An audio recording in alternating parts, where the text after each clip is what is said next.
Let's check out how Google has become a learning organization.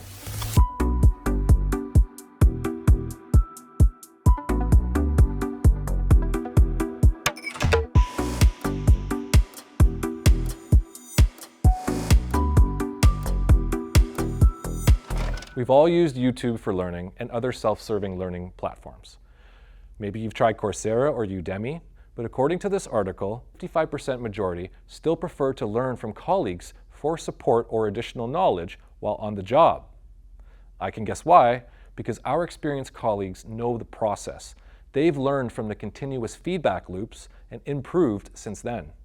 Their behavior reflects the new insights and knowledge from previous interactions. And this ties back to Peter Senjay's fifth discipline of systems thinking. Google's Googler to Googler program does a great job with this, so much so that they schedule time for individuals to meet with their colleagues for learning sessions. Google's Googler to Googler program allows employees to learn from each other because they understand how invaluable it is.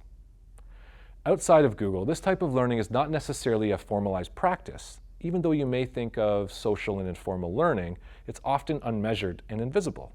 But it's way more effective than bringing in a third-party trainer or simply having a learner click through an online module just to fill a completion box. This effective framework ties into systems thinking and team learning from Peter Senjay's work. The constant exchange of information is invaluable to an employee's growth.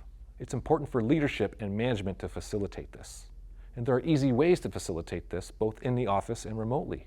You just have to determine what information needs to be learned and how to pass that information on in an engaging way to ensure teams put it into practice. You could use those whisper courses, but have a brainstorm session to find out how.